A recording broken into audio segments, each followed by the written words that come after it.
Assalamualaikum warahmatullahi wabarakatuh. Alhamdulillah kita sudah masuk pembahasan terakhir dalam bab 2. Pada pertemuan kali ini kita akan bahas tentang arti penting hukum dalam kehidupan berbangsa dan bernegara. Nah, sebelumnya kita sudah bahas nih tentang pengertian norma, jenis-jenis norma, dan kita juga sudah membahas tentang arti penting norma. Nah, sekarang kita akan bahasnya tentang arti penting hukum dalam kehidupan berbangsa dan bernegara. Nah, yang pertama-tama kita akan bahas tentang pengertian hukum. Apa sih itu hukum? Kalian pasti tahu kan kata hukum? Ya, coba kita akan menjelaskan tentang pengertian hukum. Nah, pengertian hukum secara umum yaitu hukum adalah himpunan petunjuk hidup berupa perintah-perintah dan larangan-larangan yang mengatur tata tertib dalam masyarakat. Jadi ada suatu perintah dan larangan-larangan yang mengatur untuk tata tertib masyarakat nih. Itu disebut dengan pengertian hukum. Nah, selanjutnya di sini ada pengertian hukum menurut para ahli. Menurut Mokhtar Kusuma Atmaja, hukum adalah keseluruhan kaidah serta asas yang mengatur pergaulan hidup dalam masyarakat yang bertujuan memelihara ketertiban serta meliputi lembaga-lembaga dan proses guna mewujudkan kaidah itu sebagai kenyataan dalam masyarakat. Sedangkan menurut CST Kansil, hukum mengadakan ketertiban dalam pergaulan manusia supaya keamanan dan ketertiban itu terpelihara. Menurut JST Simorangkir, hukum adalah peraturan-peraturan yang bersifat memaksa yang menentukan tingkah laku manusia dalam lingkungan masyarakat, dibuat oleh badan-badan resmi berwajib, serta pelanggaran-pelanggarannya dikenai tindakan hukum tertentu, baik tertulis maupun tidak tertulis. Dan yang keempat menurut Utrecht, yaitu hukum adalah himpunan peraturan atau perintah dan larangan yang mengurus tata tertib suatu masyarakat dan karena itu harus ditaati oleh masyarakat. Nah, berarti dari keempat para ahli ini kita lihat ya beberapa persamaan. Yang pertama, itu sebagai bentuk kenyataan dalam masyarakat untuk memelihara ketertiban, keamanan, serta meminimalisir adanya pelanggaran-pelanggaran terhadap peraturan-peraturan. Nah, kita bahas tentang unsur-unsur hukum. Unsur hukum yang pertama yaitu peraturan yang dibuat mengenai tingkah laku manusia dalam pergaulan masyarakat. Yang kedua, diadakan oleh badan resmi yang berwajib. Yang ketiga, bersifat memaksa, artinya harus ditaati oleh seluruh masyarakat, baik pejabat, orang-orang yang kurang mampu, itu tidak ada beda antara pejabat dengan rakyat biasa. Selanjutnya yang keempat, sanksi terhadap pelanggaran bersifat tegas. Jadi unsur-unsur hukum ini yaitu maksudnya untuk mengenai tingkah laku manusia dalam masyarakat, mengatur tingkah lakunya nih. Terus diadakan oleh badan resmi yang berwajib. Sifatnya memaksa, artinya seluruh masyarakat harus taat kepada hukum.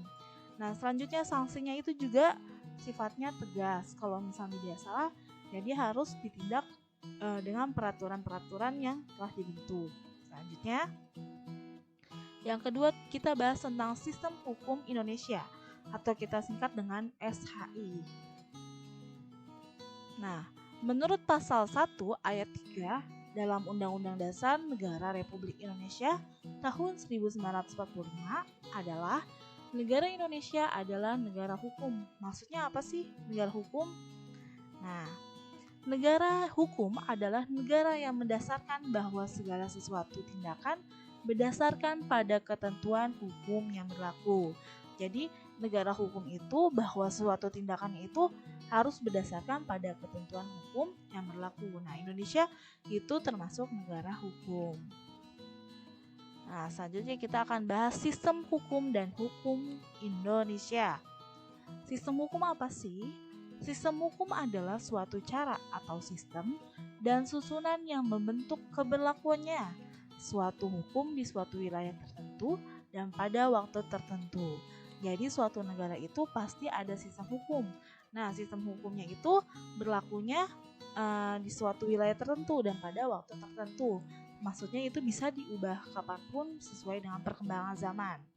Nah, hukum di Indonesia adalah hukum atau peraturan perundang-undangan yang didasarkan kepada landasan ideologi dan konstitusi negara atau konstitusional, yaitu ideologi yaitu Pancasila dan konstitusi Indonesia yaitu Undang-Undang Dasar Negara Republik Indonesia.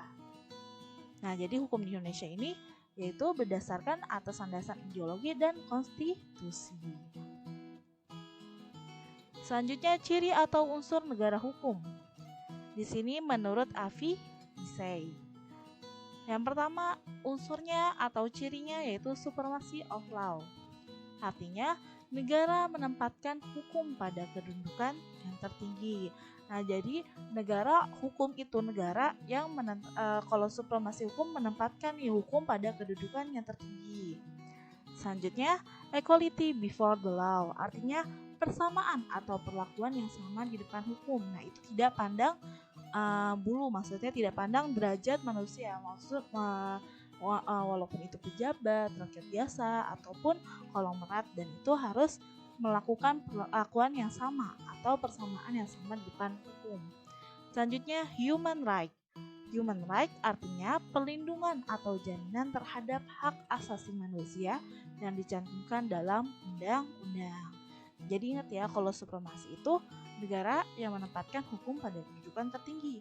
Kalau equality before the law artinya sama nih, semua hukum itu berlaku sama di depan hukum. Artinya semua masyarakat Indonesia sama, memiliki persamaan hukum. Nah, human right artinya perlindungan hak asasi manusia yang harus dicantumkan dalam Undang-Undang Dasar. Yang ketiga, kita akan bahas tujuan hukum dan arti penting hukum. Tujuan hukum menurut para ahli.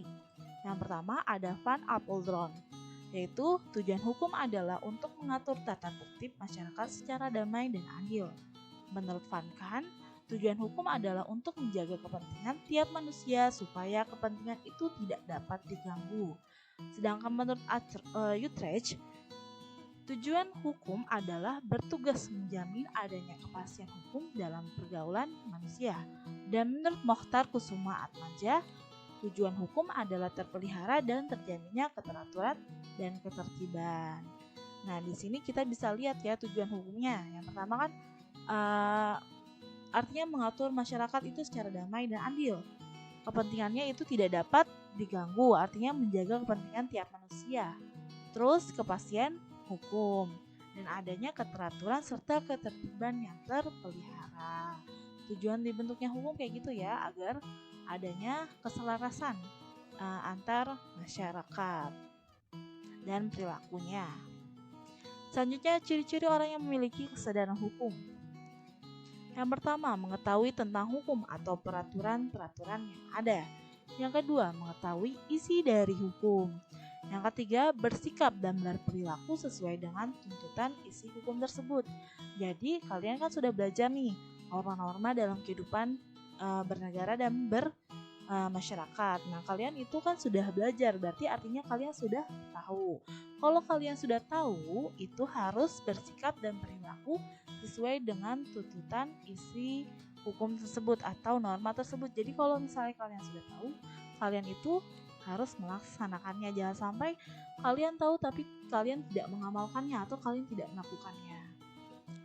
Selanjutnya, yaitu tujuan norma hukum dikenakan sanksi. Maksudnya kenapa sih tujuan norma hukum dikenakan sanksi, apa tujuannya? Yang pertama, yaitu untuk adanya kepastian hukum bagi setiap orang dalam hidup bermasyarakat. Terciptanya ketertiban, ketentraman, kedamaian, keamanan, dan kesejahteraan. Dan tidak terjadi tindakan main hakim sendiri. Nah, kenapa sih norma itu dikenakan sanksi, norma hukum? Nah, tujuannya itu, jadi biasanya ini kan ada masyarakat, kalau misalnya ada sesuatu, itu main hakim sendiri, nah itu tidak boleh.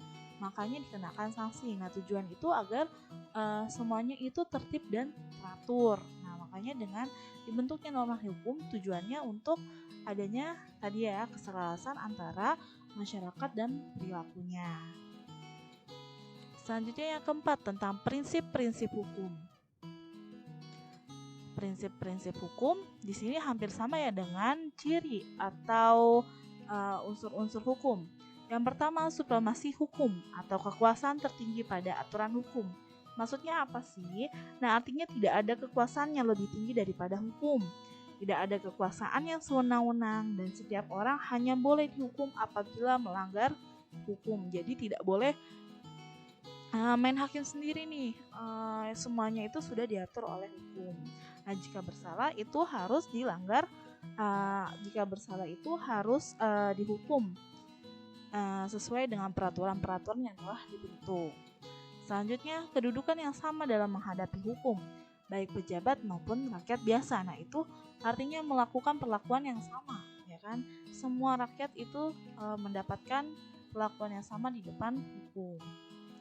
Selanjutnya, terjadinya hak-hak manusia oleh undang-undang serta keputusan pengadilan. Artinya hak warga negara harus diatur, dijamin, dan dilindungi oleh undang-undang.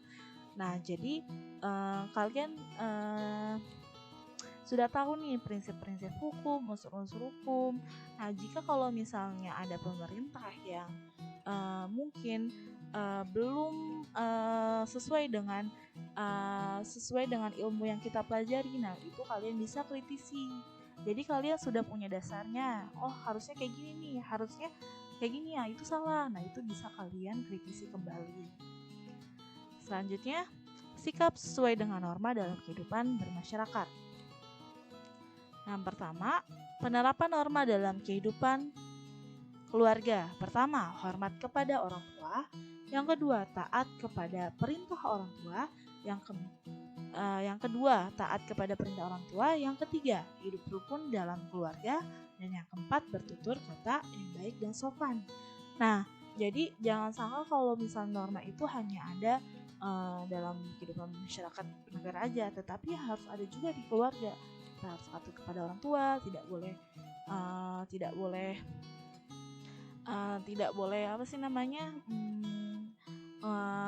tidak boleh berkekang, maksudnya tidak boleh harus mengikuti kata-kata orang tua. Nah, artinya hidup rukun dalam keluarga.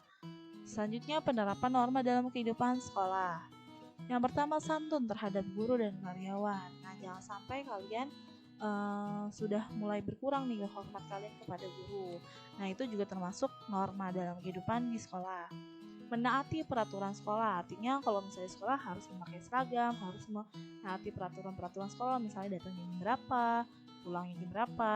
Nah, memakai seragam sekolah dan tidak melakukan tindakan yang melanggar aturan sekolah, misalnya tawuran.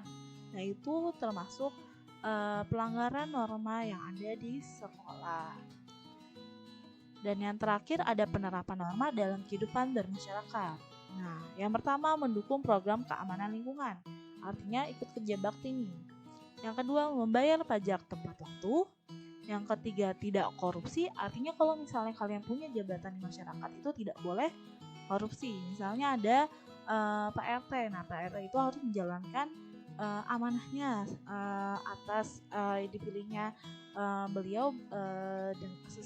beliau sebagai RT. Nah, dia harus bertanggung jawab terhadap amanahnya dan tidak boleh korupsi, tidak main hakim sendiri. Nah, tadi dibilang ya, kalau misalnya ada yang bersalah, ya itu harus sesuai dengan aturan hukum, dihukum dengan aturan-aturan peraturan yang berlaku. Nah, jangan sampai main hakim sendiri. Nah, itu diperlukan adanya sanksi bagi norma hukum.